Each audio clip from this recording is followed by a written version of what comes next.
Inilah yang menjadi titik balik di hidupnya, di mana pada 2001 Ahmad Sahroni kemudian resmi diangkat sebagai pegawai tetap di perusahaan tersebut. Bang Sahroni ini pernah bekerja sebagai tukang semir sepatu dan tukang ojek payung gitu ya. Bahkan dia jualan es campur juga untuk membantu kehidupan keluarganya serta membiayai sekolahnya dia. Halo Ces, balik lagi di channel Ngompas, channel yang ngomongin apa saja. Ini adalah segmen baru dari channel ini Ces, nama segmennya adalah biografi inspirasi ya, biar kita ketularan aura-aura positif ya dari sosok-sosok inspiratif yang bakal diulas di segmen ini ya. Jadi karena nama channelnya adalah ngomongin apa saja, jadi saya punya bayangan channel ini nggak cuma bawain kasus-kasus atau kisah-kisah yang berbau-bau creepy dan ya agak kriminal-kriminal gitu ya, agak cenderung ke kasus-kasus negatif, tapi saya bakal bawain juga kisah-kisah positif gitu, jadi imbang antara kasus-kasus negatif dan kasus-kasus positif. Harapannya biar muncul aura-aura positif juga dari kalian para penonton video dari channel ini gitu. Buat kalian yang baru pertama kali datang ke channel ini, kalian bisa tekan tombol subscribe dan nyalakan loncengnya pastinya, biar kalian bisa selalu dapat video-video terbaru dari channel ini pastinya. Sebelum memulai, seperti biasa, mari sama-sama kita simak intronya dulu, Ces.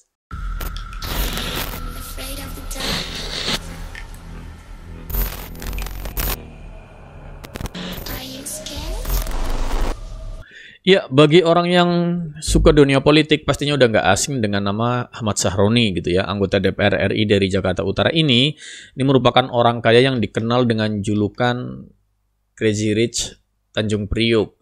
Dan beliau emang juga sekaligus menjadi ketua klub Ferrari Indonesia dengan berbagai koleksi mobil mewahnya tentunya.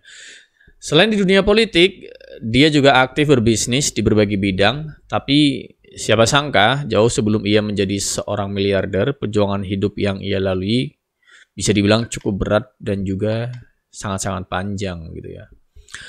Ahmad Sahroni ini lahir pada tanggal 8 Agustus tahun 77 di Jakarta. Ia berasal dari keluarga yang bisa dikatakan ya cukup pas-pasan aja gitu ya. Bukan dari keluarga kaya raya yang hidup mewah. Ibunya yang bernama Hernawati yang bekerja sebagai seorang penjual nasi Padang di daerah Pelabuhan Tanjung Priok. Ia tinggal bersama dengan ibunya dan neneknya. Sejak kecil, Bang Sahroni nggak terlalu mengenal sosok ayahnya karena ya maklum aja, karena masalah ekonomi akhirnya orang tuanya bercerai gitu ya. Ibunya berasal dari daerah Pariaman, Sumatera Barat. Ibunya pun kemudian menikah lagi dan Ahmad Sahroni memiliki adik tiri dari suami ibunya yang bernama Heri Sutanto. Kita flashback nih ke masa kecilnya Bang Sahroni gitu ya.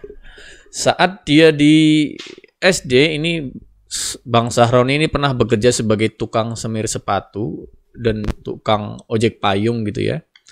Bahkan dia jualan es campur juga untuk membantu kehidupan keluarganya serta membiayai sekolahnya dia. Bakat kepemimpinan dari Ahmad Sahroni ini udah mulai terlihat sejak di bangku SMA, di mana dia sempat menjadi ketua OSIS dari SMA baru di Cilincing, Jakarta Utara. Lulus SMA pada tahun 95, dia nggak bisa ngelanjutin ke jenjang kuliah waktu itu. Kemudian ia memutuskan untuk bekerja di daerah Pelabuhan Tanjung Priok, di mana dia bekerja sebagai buruh kasar waktu itu. Setelah itu kemudian ia menjadi supir tembak dengan gaji seilahnya di PT Millennium Inti Sentosa. Ini yang kemudian nanti akan menjadi cikal bakal kesuksesan dia gitu ya. Setelah beberapa tahun menggeluti profesi sebagai seorang supir, Ahmad Sahroni pun kemudian memutuskan untuk keluar dari perusahaan tersebut. Ia kemudian bekerja sebagai tukang cuci piring di sebuah kapal pesiar senturi yang berbendera Amerika Serikat ya. Jadi sekedar info aja buat kalian. Jadi setiap kapal ya, entah dia kapal penumpang atau kapal barang, itu dia memang harus ada benderanya. Jadi ada kapal berbendera Indonesia, ada kapal berbendera asing gitu ya. Dan nggak menutup kemungkinan kapal Indonesia pun bisa jadi berbendera negara asing gitu. Oke, itu info tambahan aja. Kita lanjut dulu. Selama dia bekerja 3 bulan di kapal pesiar tadi, ia bisa berkunjung ke berbagai negara tentunya secara gratis gitu ya. Setelah itu, ia kemudian kembali ke Indonesia dan bekerja sebagai seorang pelayan di sebuah restoran di Bilangan, Jakarta. Hanya beberapa bulan aja, Ahmad Sahroni ini kemudian dia memutuskan untuk berhenti dari pekerjaannya itu. Ia akhirnya kembali ke pekerjaan lamanya, yaitu menjadi seorang supir, tapi kali ini sebagai supir bosnya. Sembari bekerja sebagai supir ya, Ahmad Sahroni ternyata dia juga mempelajari bagaimana bosnya bisa menghasilkan uang melalui perusahaan yang dikelola oleh bosnya tentunya ya. Ia mempelajari bagaimana perusahaan bisa mencari pelanggan, membeli BBM, hingga mengisi BBM tersebut ke kapal. Dalam buku biografi Ahmad Sahroni yang berjudul Anak Priok Meraih Mimpi, ia menceritakan bahwa suatu waktu bosnya pernah menantang Sahroni untuk menagih utang klien perusahaan yang sudah lama nggak dibayar dengan imbalan akan diangkat sebagai pegawai tetap di perusahaan tersebut. Kemudian berkat kemampuan dan strateginya, Sahroni kemudian berhasil melakukan penagihan kepada klien perusahaan tersebut. Inilah yang menjadi titik balik di hidupnya, di mana pada 2001 Ahmad Sahroni kemudian resmi diangkat sebagai pegawai tetap di perusahaan tersebut. Ahmad Sahroni termasuk bisa dibilang pria yang mau belajar dan bekerja keras gitu ya, sehingga semua pekerjaan yang dilakukan dengan ikhlas gitu ya.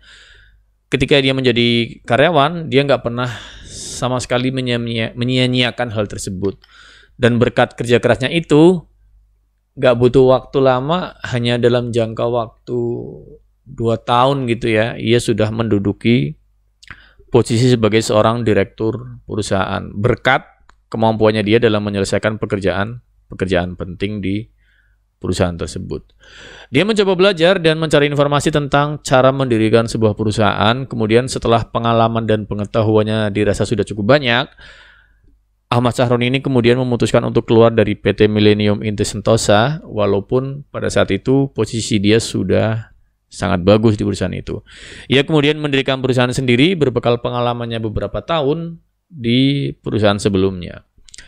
Karirnya semakin sukses dengan mendirikan bisnis rental kapal. Dia mendirikan perusahaan tersebut dari bantuan pemodal atau investor gitu ya. Tapi ternyata bisnisnya nggak berjalan mulus, di mana dia mengalami naik turun juga dalam menjalankan bisnis ini. Bahkan dia pernah ditipu hingga harus menanggung utang yang cukup banyak waktu itu. Sampai akhirnya di 2004 bisnisnya sukses di bawah naungan PT Eka Samudra 5 nama perusahaannya ini.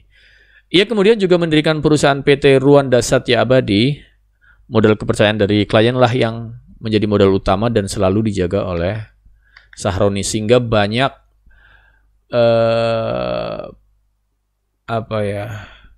banyak dari para kliennya ini adalah klien-klien yang berasal dari perusahaan waktu dia dulu masih ikut sama bosnya gitu. Kurang lebih seperti itu. Dan akhirnya berpindah menjadi pelanggan di perusahaannya Ahmad Sahroni. Selain menjadi bos penyuplai BBM terbesar di Tanjung Priok, Ahmad Sahroni juga melebarkan bisnisnya ke bidang properti. Setelah sukses di dunia bisnis, dia juga mencoba terjun di dunia politik dengan bergabung di Partai Nasdem gitu ya, yang didirikan oleh Pak Surya Paloh. Kemudian dia berhasil mendapatkan kursi untuk duduk di DPR RI sampai tahun 2019 dengan semua kesuksesannya tersebut. Kemudian dia dikenal sebagai pribadi yang humble, dia ramah dengan siapapun gitu ya, bahkan dia nggak malu untuk makan di warung pinggir jalan gitulah. Pokoknya dia orangnya nggak jaim lah gitu ya. Sampai besar dia nggak kenal ayahnya karena tadi ya ayah sama ibunya berpisah gitu ya. Karena sejak dia kecil ayahnya memang sudah meninggalkan ibunya. Walaupun dia tumbuh besar tanpa kasih sayang dari ayahnya, dia menjadi pribadi yang kuat dan pantang menyerah. Dia juga sudah menjadi tulang punggung keluarganya sejak dia kecil. hingga kini sukses dan menjadi salah satu orang kaya di Indonesia gitu ya.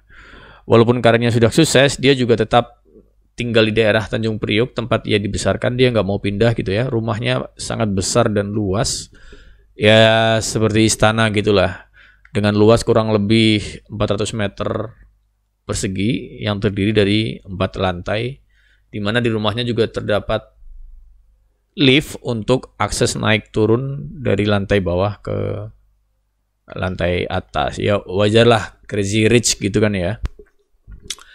Berbekal pengalaman masa lalunya, kemudian ia membuat dia lebih menyayangi anak-anaknya lah, karena mungkin dia ngerasa ya dia dulu kecil jarang dapat kasih sayang gitu ya.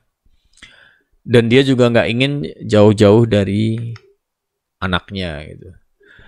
Dengan pekerjaannya dia yang super sibuk, dia tetap menyisihkan waktunya untuk keluarga. Selain itu dia juga sosok yang bisa dibilang sangat taat beribadah lah. Kalian bisa lihat di video-video di YouTube gitu ya. Seperti itu. Kemudian dalam kehidupan pribadinya, Ahmad Sahroni juga diketahui menikah dengan istrinya yang bernama Feby Belinda dan mempunyai anak bernama Rofbel Arabella.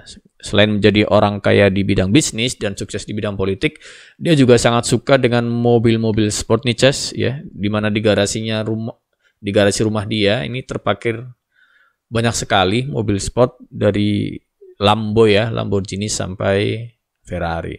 Maklum aja, Ahmad Sahroni juga sangat menyukai mobil mewah. Gak heran kalau ia dipilih sebagai ketua klub Ferrari Indonesia dan pernah juga menjadi ketua klub Mercedes Indonesia. Nah, itu dia Cas, profil dan biografi dari Ahmad Sahroni. Semoga kisahnya bisa menginspirasi buat kalian semua penonton video di channel ini. Kalau kalian suka dengan video-video biografi seperti ini, silahkan berikan komen, like, dan share tentunya. Dan jangan lupa subscribe channel ini. Sampai jumpa lagi di video-video berikutnya yang tentunya nggak kalah menarik dari video-video ini, Cas. Bye!